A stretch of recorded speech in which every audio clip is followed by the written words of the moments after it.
Nos has dado vida eterna, nos has traído la buena palabra del Evangelio para que podamos echar mano de esa salvación tan grande que tú has preparado para todos los que le hacen caso a tu espíritu cuando proclama el Evangelio. Ayúdanos, Padre, a mantenernos siempre en esa trayectoria de confiar plenamente en la persona y en la obra de Jesús, Señor, para llevarnos a pasar este juicio que ya tenemos un veredicto en Él, y para tener vida eterna cuando Él aparezca en las nubes, Señor, a reclamar a los suyos y llevarlos con Él para siempre.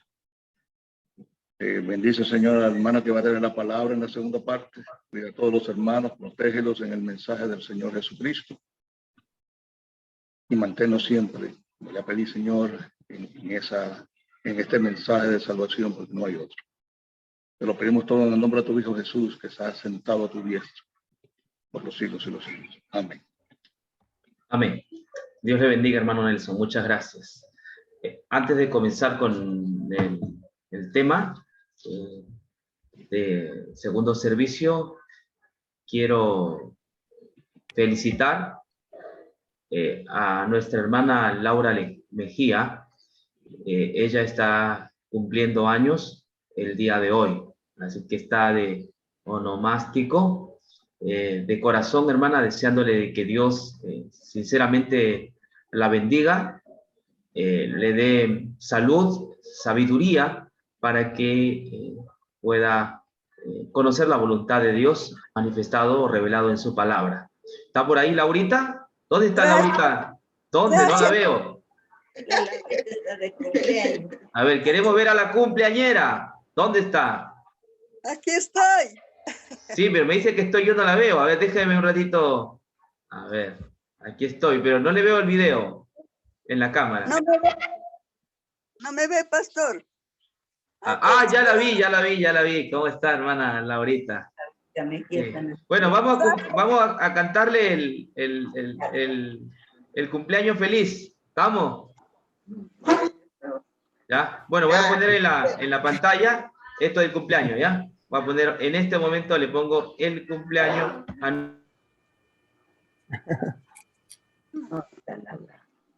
Ahí va con nosotros. De repente la pantalla ya. Decir que veía es nuestra cuerpo. No me conoce, no. Si la ves, le trato de estar de otra. Si la ve. Ya no sé. Ahí agarré así, le agarré la pierna. ¿A quién?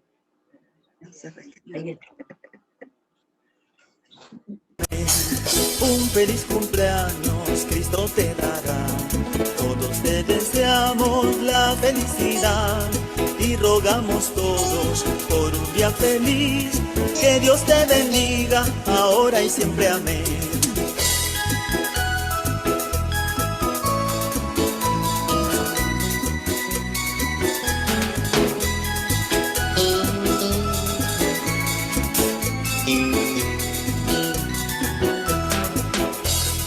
Un feliz cumpleaños Cristo te dará. Todos te deseamos la felicidad y rogamos todos por un día feliz. Que Dios te bendiga ahora y siempre. Amén. Un feliz cumpleaños Cristo te dará. Todos te deseamos la felicidad y rogamos todos por un día feliz. Que Dios te bendiga ahora y siempre. Amén. Que Dios te bendiga ahora y siempre. Amén. Que Dios te bendiga ahora y siempre. Amén.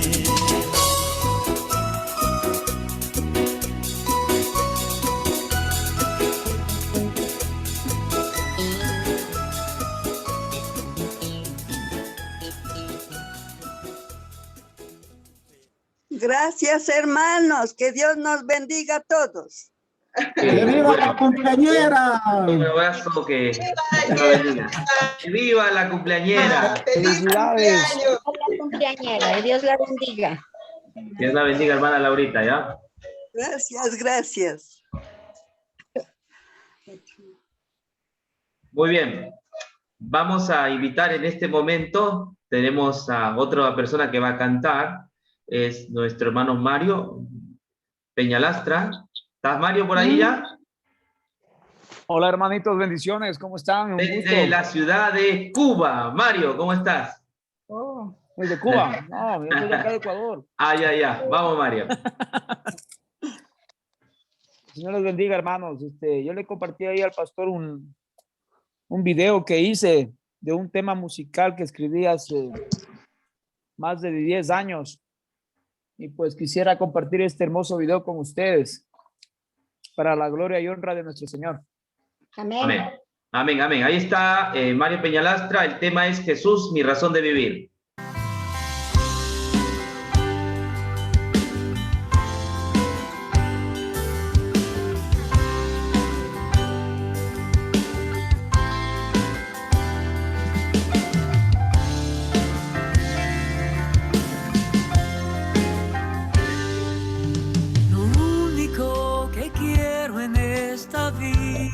Eres tú, Señor, mi única razón para vivir.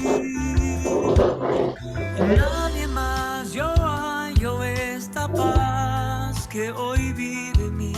Solo en ti, mi divino Jesús.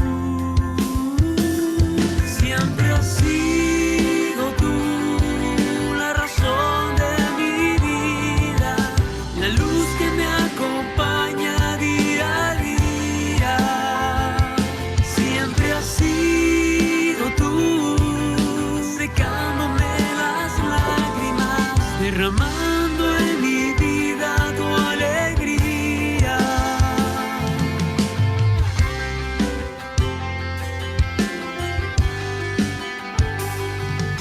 La pasión que siento yo por ti no la puedo explicar, tampoco tiene comparación. Te siento en todo momento y hasta en mi respirar.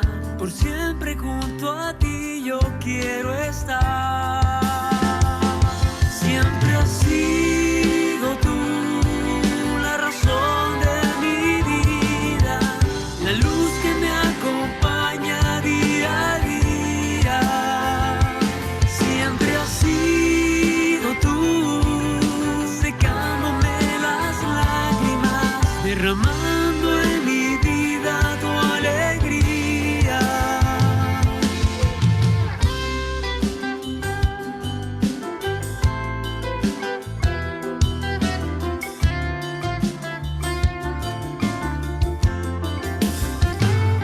Siempre has sido tú la razón de mi vida, la luz que me acompaña día a día.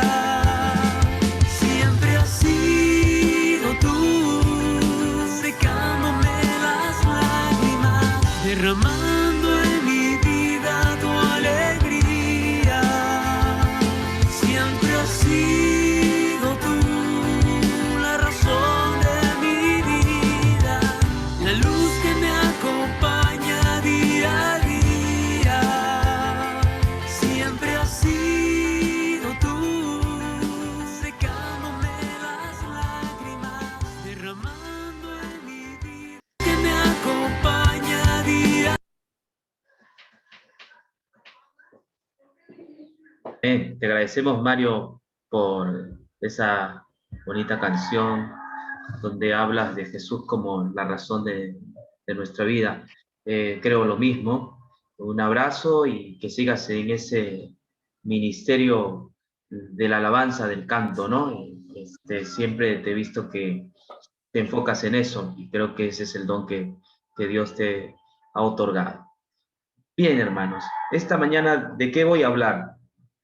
¿De qué les voy a presentar? Hoy voy a hablarles del silencio de Dios. Ese es el tema que tengo preparado para ustedes, el silencio de Dios. En momentos que vivimos, ¿no? Críticos, bastante difícil, cuando la muerte azota muchos hogares o también amenaza nuestras vidas por la pandemia, ¿no? Aún todavía esto no se ha solucionado. Todavía la gente pues llora la partida de un ser querido.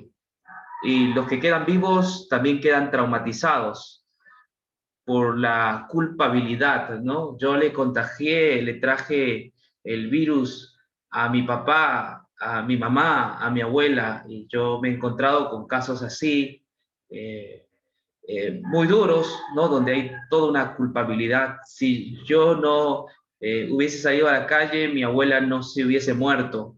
Si yo hubiera respetado los protocolos, mi padre no estuviera muerto. Esas palabras las escucho constantemente.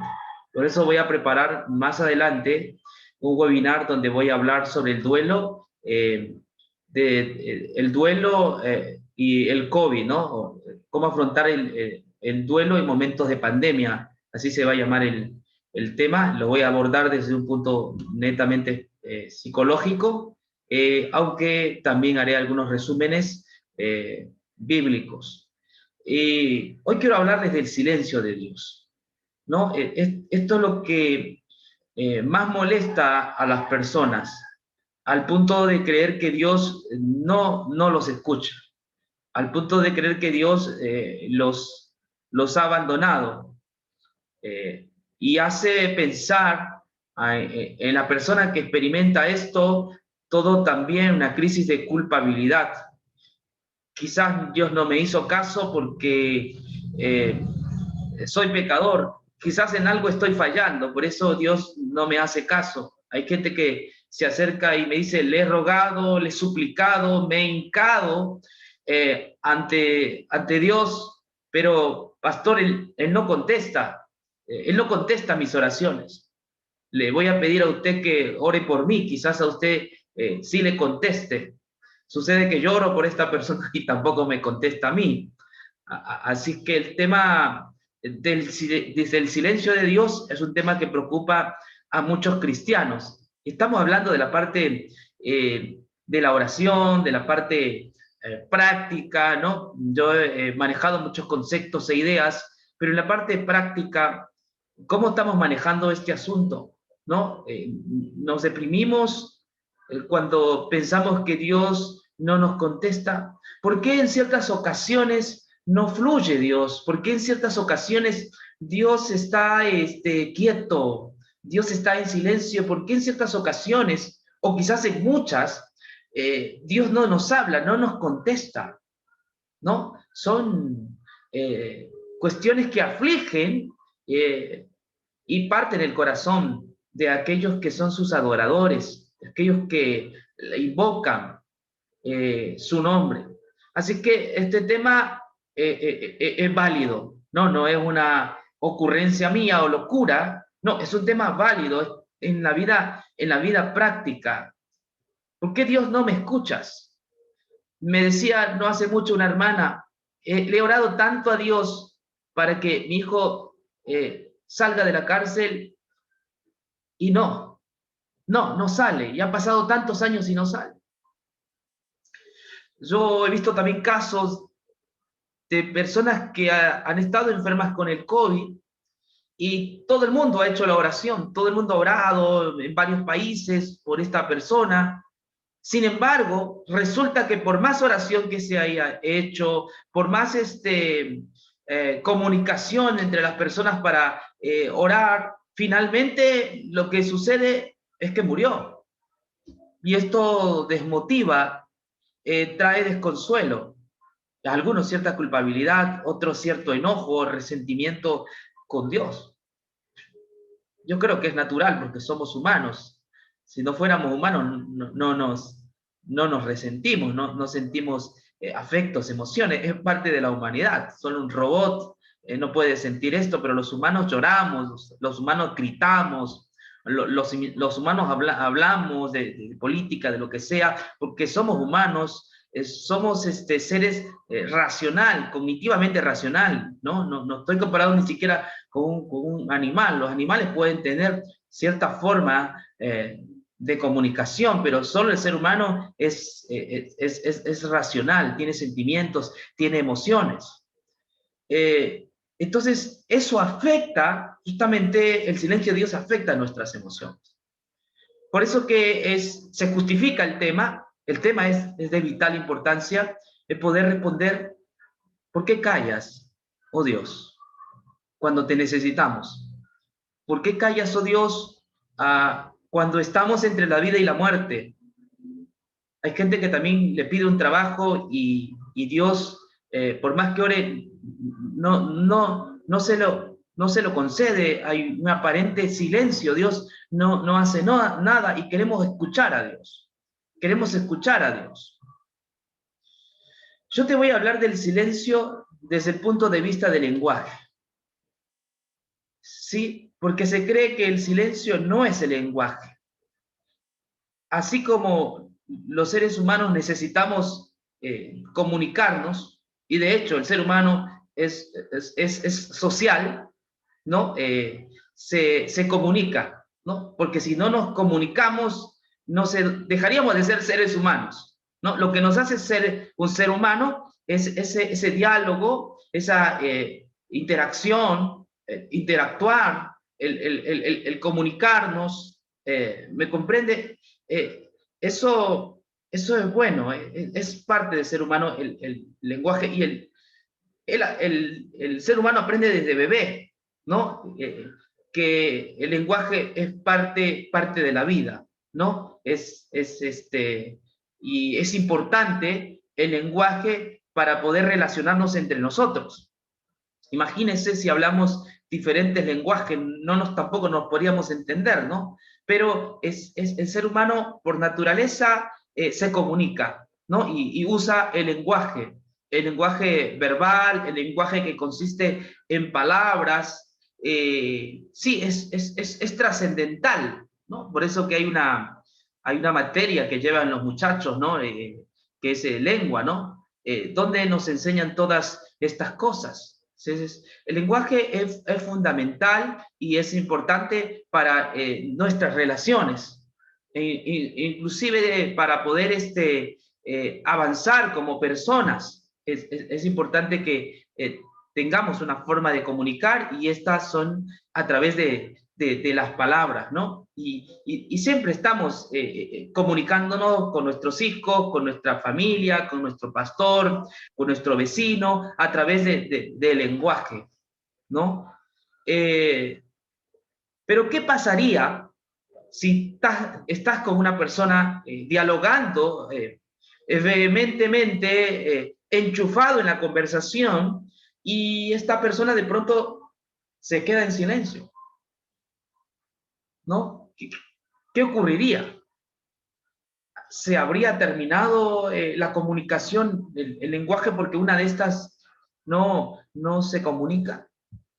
Es más, el lenguaje es tan importante que la Biblia dice que Dios ha hablado muchas veces y de muchas maneras a los padres por los profetas, Hebreos 1:1, ¿no? Dios habiendo hablado muchas veces y de muchas maneras a los padres por los profetas. O sea, el lenguaje es importante. Desde el Edén usted va a ver que Dios marca el camino, ¿no?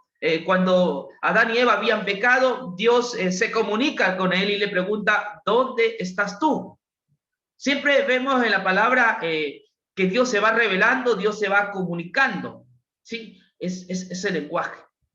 Pero escúcheme, hermano y hermana querida, existe otro tipo de lenguaje que a veces no se le llama lenguaje, pero es parte de la comunicación del lenguaje, y es el silencio, ¿no? El silencio tiene algunas connotaciones que son de vital importancia también. No es cuestión solo de hablar, pero es que a veces nosotros vemos el silencio como un rechazo. Ese es el problema. Cuando tú miras el silencio como un rechazo, cuando de pronto los esposos se dejan de hablar, entonces especialmente la que deja de hablar o el que deja de hablar, comienza a torturarse, ¿no? Se tortura. ¿Qué pasa? ¿Por qué no me habla? ¿Por qué me ha cortado la comunicación? Entonces se resiente esta otra persona, se cae en crisis, y se pone nerviosa, hasta es intolerante con otras personas porque alguien le cortó el diálogo, porque alguien decidió callar, no hablarle. Y entonces miramos el silencio como algo negativo.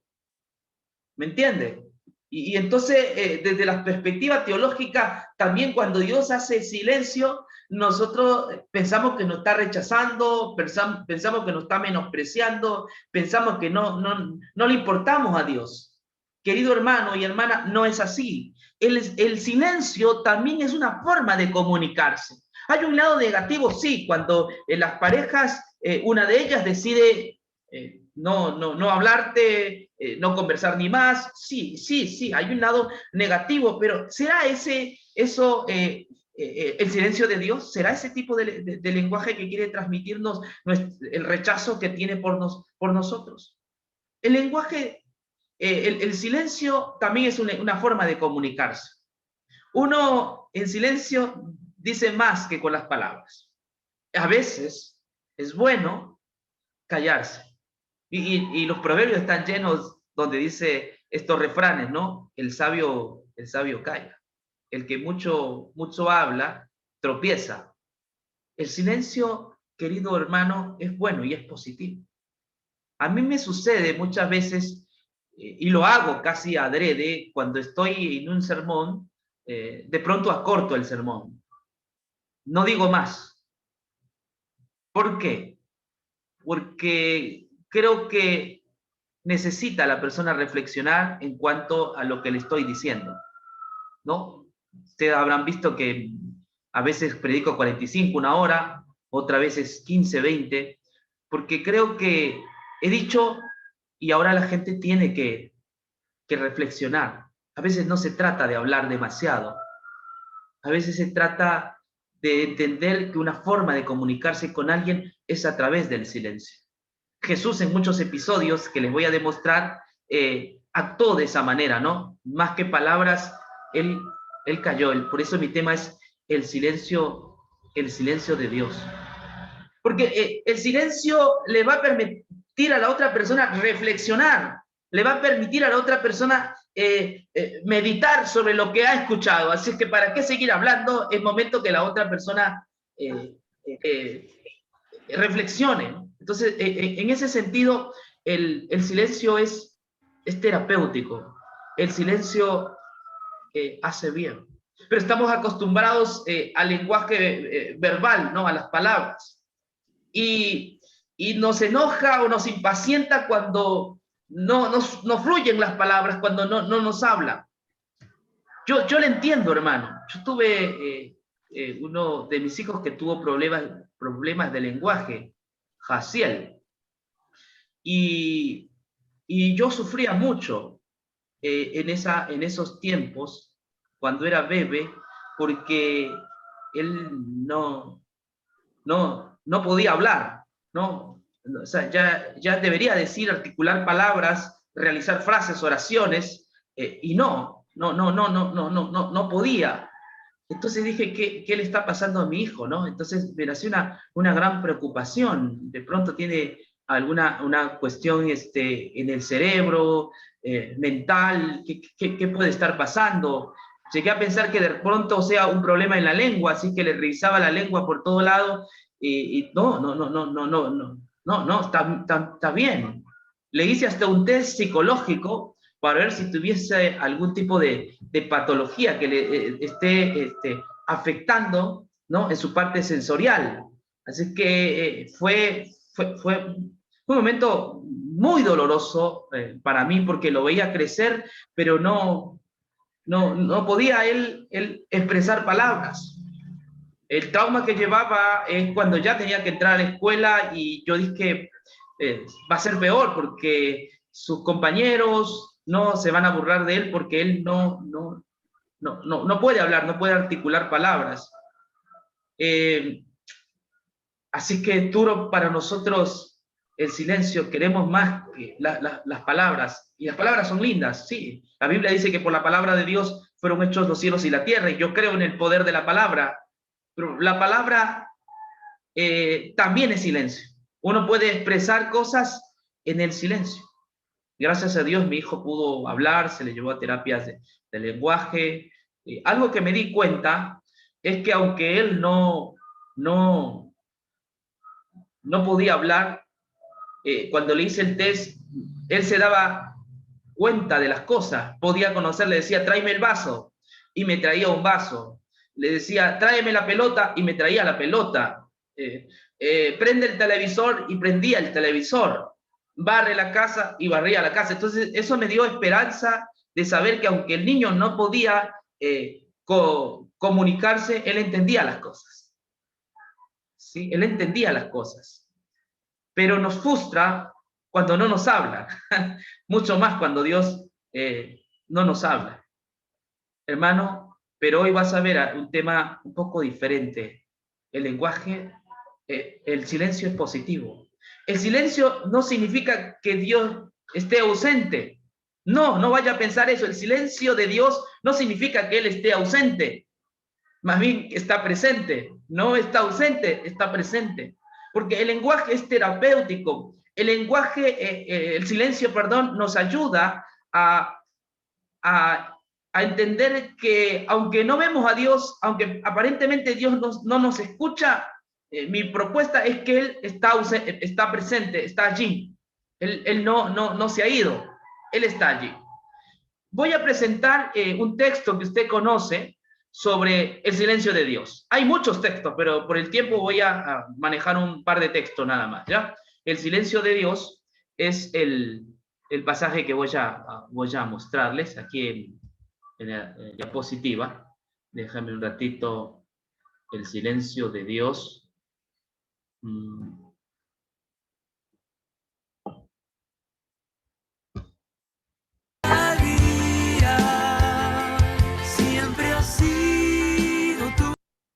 Esto está en Primera de Reyes 19, 12 al 13, que ustedes lo conocen. Dice así: y tras el terremoto un fuego, pero Jehová no estaba en el fuego.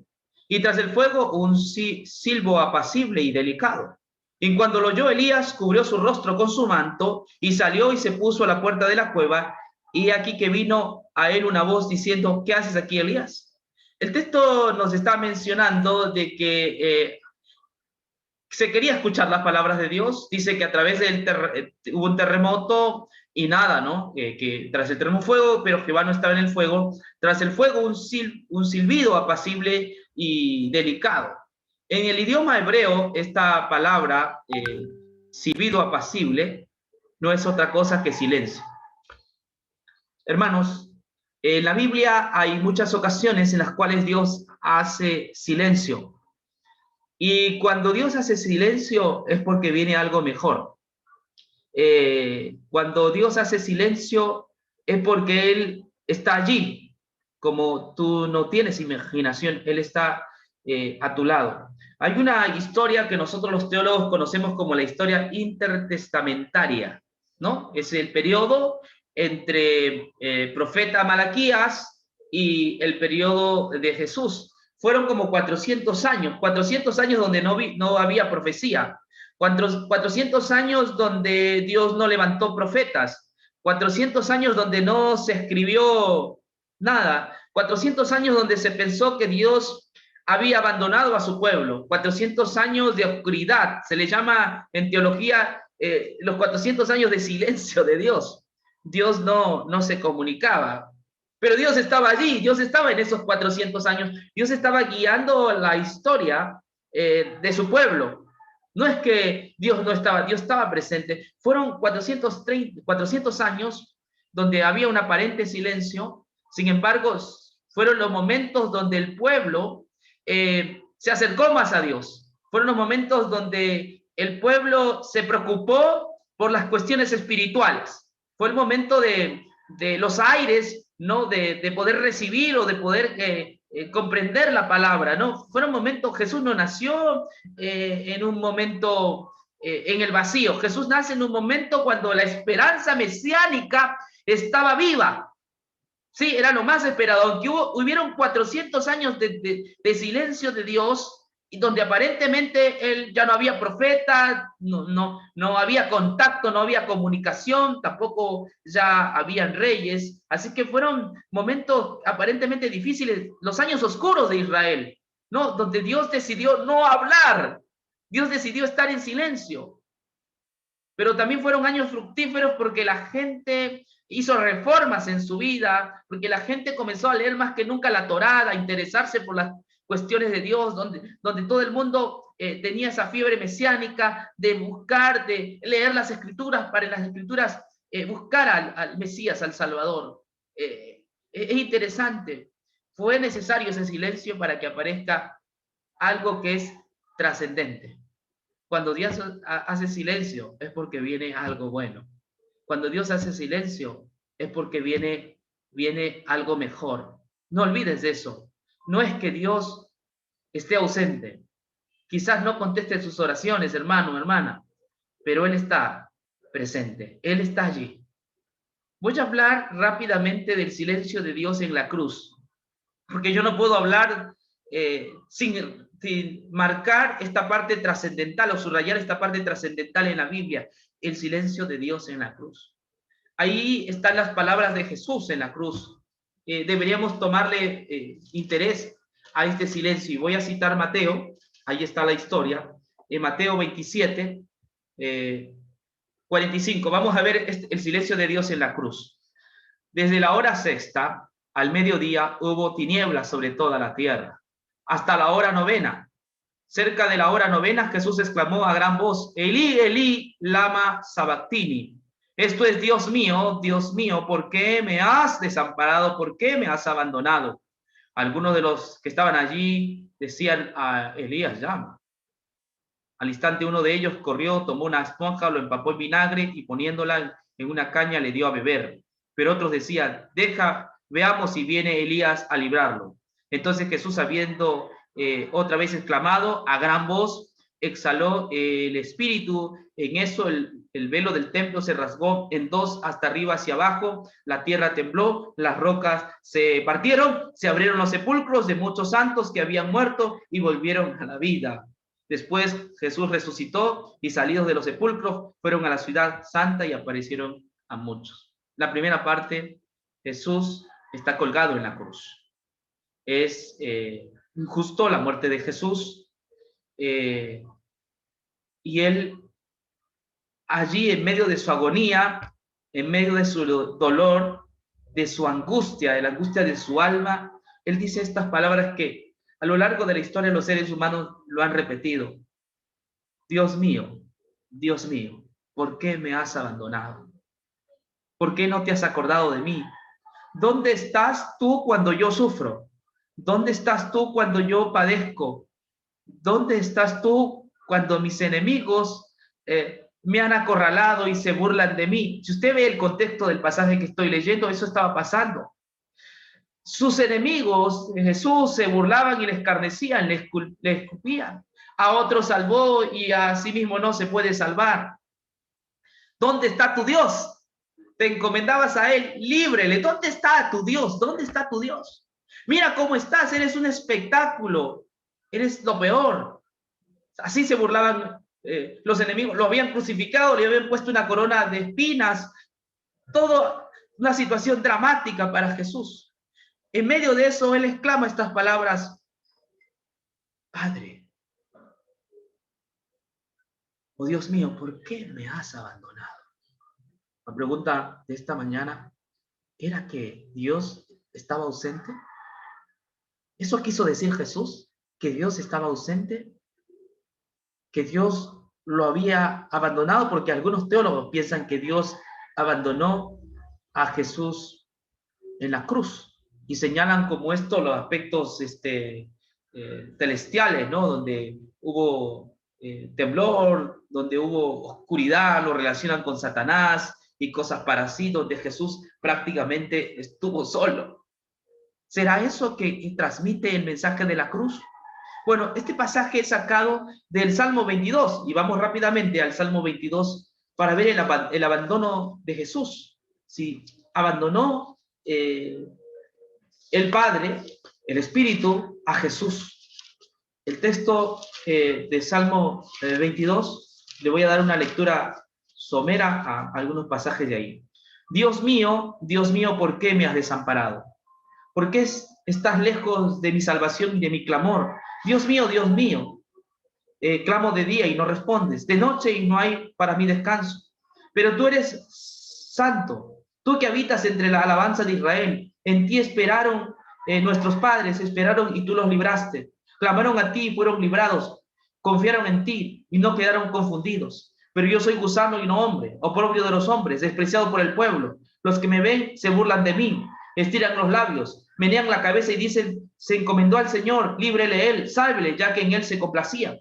Pero tú me sacaste del seno materno, me preservaste a los pechos de mi madre. A ti fue entregado desde mi nacimiento. Desde que nací, tú eres mi Dios. No te alejes de mí, porque la angustia está cerca, porque no hay quien ayude. Me han rodeado muchos toros, fuertes toros de Basán. Me han cercado, abrieron sobre mí su boca, como león rapaz y rugiente. Ha sido derramado como agua, y todos mis huesos se desconyuntaron. Mi corazón fue como una cera, se derritió dentro de mí. Como un tiesto se secó mi vigor, mi lenguaje se pegó a mi paladar, y me has puesto en el polvo de la muerte. Perros me han rodeado, cuadrilla de malignos me han acercado, horadaron mis manos y mis pies.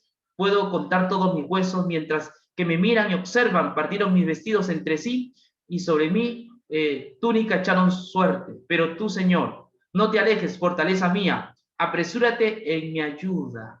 El pasaje no está diciendo de que Dios lo ha abandonado. Lo que expresa este pasaje es la angustia y el dolor que tiene una persona que ahora es el sustituto que está cargando los pecados de toda la humanidad.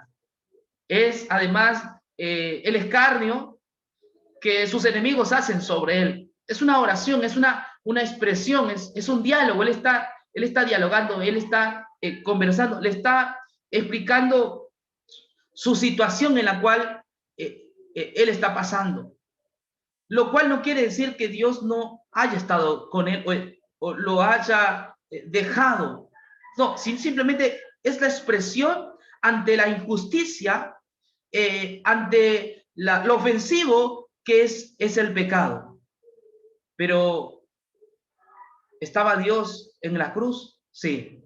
El libro de Corintios dice que Dios estaba en Cristo reconciliando consigo al mundo, no tomándoles en cuenta a los hombres sus pecados, y nos encargó a nosotros la palabra de la reconciliación.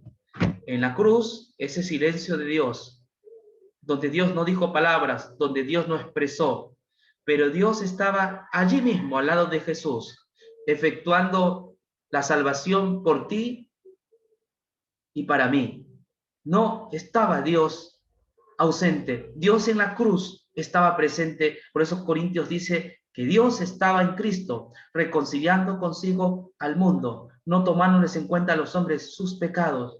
En la cruz, ese 14 de Nisan, a las 3 de la tarde, cuando Jesús estaba con los embates de la persecución, de la blasfemia, de la desidia y de la enemistad de sus enemigos, allí estaba el Padre.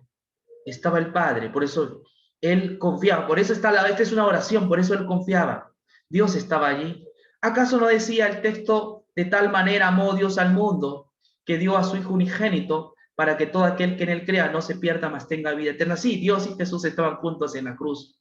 Tanto como sufrió Jesús en la cruz, así tanto sufrió el Padre. Así como los clavos taladraron el cerebro, la cabeza de Jesús, también taladraron el corazón del Padre. En la cruz estaba el Padre, el Hijo y el Espíritu Santo. Dios no lo había abandonado. Dios estaba en silencio. Pero el silencio no es ausencia de Dios, sino que al contrario, el silencio es presencia de Dios, hermano querido.